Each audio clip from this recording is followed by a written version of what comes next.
Hello friends, welcome to my channel defence practice class. Defence practice class চ্যানেলের তরফ থেকে তোমাদের সবাইকে স্বাগত। প্রত্যেক দিনের মতো আজকেও চলে এসেছি আমরা একটি নতুন ভিডিও নিয়ে, এবং আজকের এই ভিডিওতে আমরা আলোচনা করব কিছু গুরুত্বপূর্ণ এমসিকিউ প্রশ্ন উত্তর।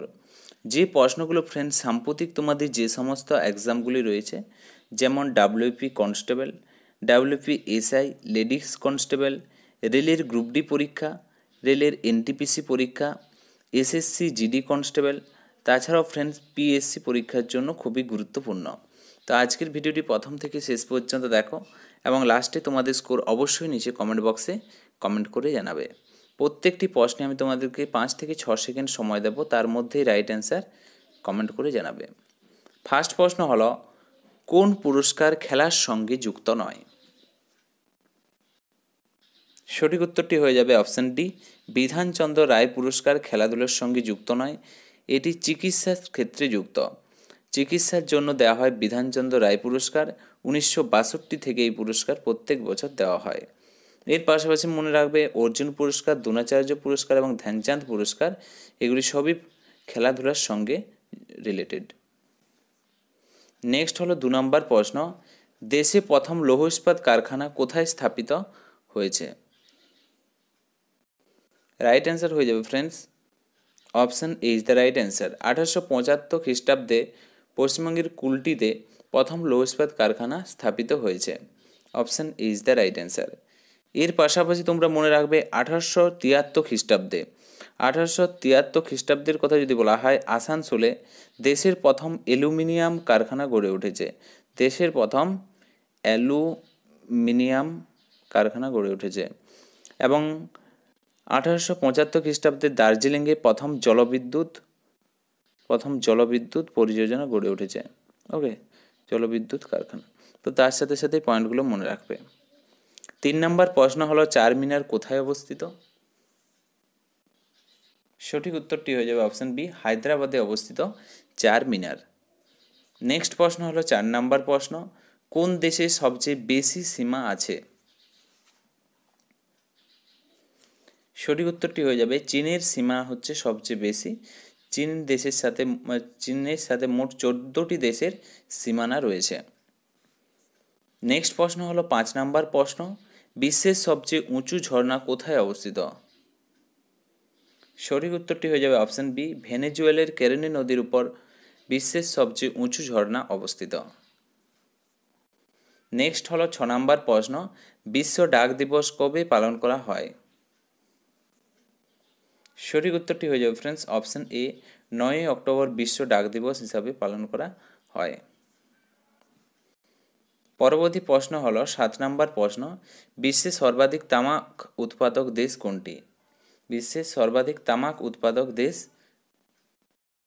সঠিক উত্তরটি হয়ে যাবে ফ্রেন্ডস চীন। Option B is the right answer. এর পাশাপাশি তোমাদের পরীক্ষাতে আসতে পারে, ভারতের সবচেয়ে বেশি তামাক উৎপাদক রাজ্যের কথা যদি বলা হয়, সঠিক উত্তর হয়ে যাবে অন্ধ্রপ্রদেশ।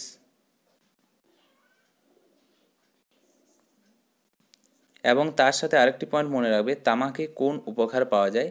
তামাকে পাওয়া যায় নিকোটিন নামক একটি উপকার পাওয়া যায়, যা মাদক দ্রব্য হিসাবে ব্যবহার করা হয়। 8 নম্বর প্রশ্ন হলো, ভারতের চিনির পাত্র বলা হয় কোন রাজ্যকে?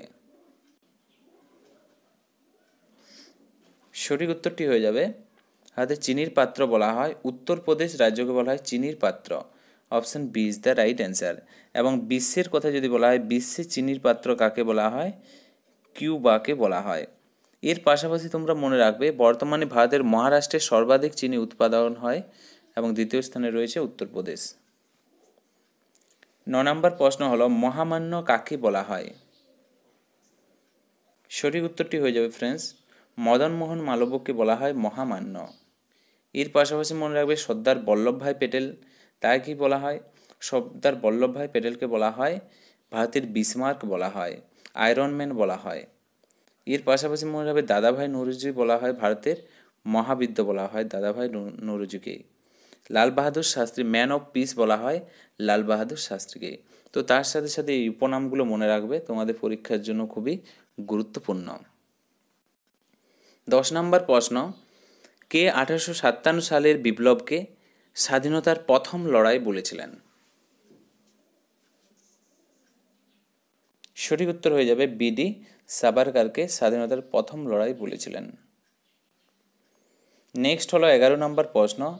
ভারতের রাষ্ট্রীয় পক্ষী ময়ূর ও ভারতের রাষ্ট্রীয় পশু বাঘ কবে রাষ্ট্রীয় পক্ষী ও রাষ্ট্রীয় পশুর মর্যাদা পেয়েছে? সঠিক উত্তরটি হয়ে যাবে অপশন বি 1973 সালে। তোমরা মনে রাখবে ভারতের বনজীব সংরক্ষণ নিয়ম লাগু হয়েছে 1972 খ্রিস্টাব্দে। এর অনুকরণে 1973 রাষ্ট্রীয় পশু ও পাখির মর্যাদা পেয়েছে। নেক্সট হলো 12 নম্বর প্রশ্ন। গঙ্গা ও ব্রহ্মপুত্র নদীর সংযুক্ত জলাধার কি নামে পরিচিত? সঠিক উত্তর হয়ে যাবে অপশন সি মেঘনা নামে পরিচিত। 13 নম্বর প্রশ্ন হলো মহাত্মা গান্ধীর রাজনৈতিক গুরু কে ছিলেন? সঠিক উত্তরটি হয়ে যাবে অপশন এ গোপালকৃষ্ণ গোখলে হলেন মহাত্মা গান্ধীর রাজনৈতিক গুরু। 14 নম্বর প্রশ্ন দেখো ফ্রেন্ডস, কোন রাজার কাহিনী মুদ্রা রাক্ষস নাটকের বিষয়? সঠিক উত্তরটি হয়ে যাবে friends option A Chandragupta Maurya. তোমরা মনে রাখবে মুদ্রা রাক্ষসের রচয়িতা হলেন বিশাখা দত্ত এবং এই পুস্তকে চন্দ্রগুপ্ত মৌর্য চাণক্যের রাজনীতির সফলতার কথা উল্লেখ আছে এবং কোন রাজার কাহিনীর যদি বলা হয় সঠিক উত্তর চলে যাবে চন্দ্রগুপ্ত মৌর্য। নেক্সট প্রশ্ন হলো 15 নম্বর প্রশ্ন। বিম্বিসারের শাসনকালে অশান্তি কোথায় হয়েছিল? তো ফ্রেন্ডস তোমরা একটু কারেকশন এখানে করে নেবে, বিম্বিসারের শাসনকালে নয় বিন্দুসারের শাসনকালে অশান্তি হয়েছিল। ওকে,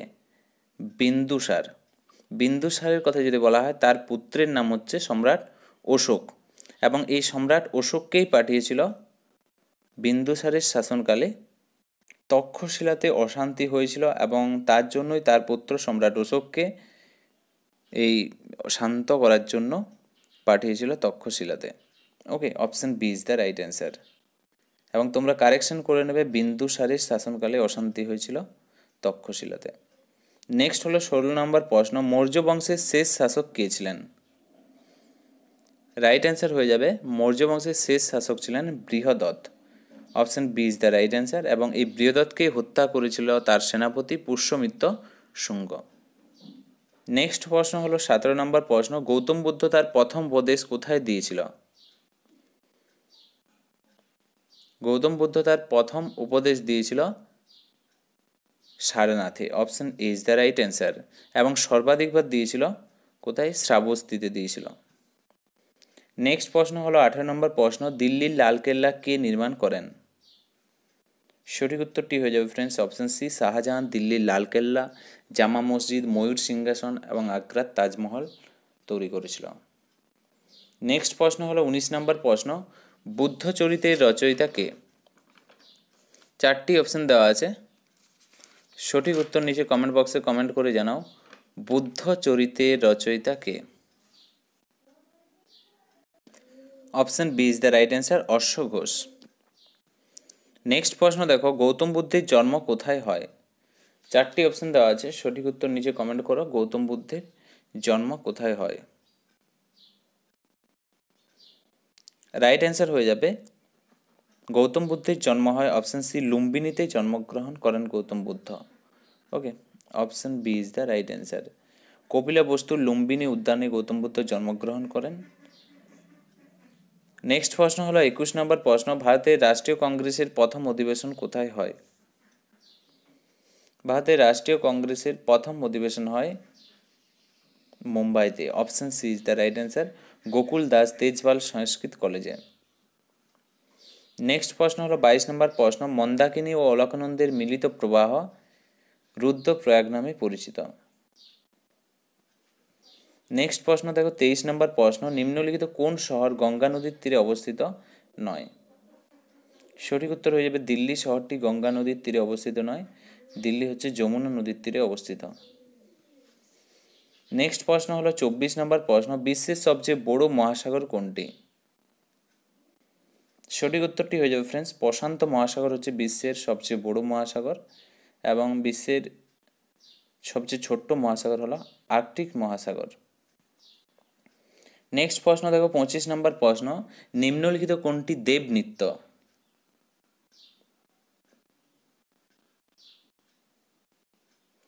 দেব নৃত্যের কথা যদি বলা হয় friends, option D is the right answer. Kuchipudi হলো একটি দেব নৃত্য।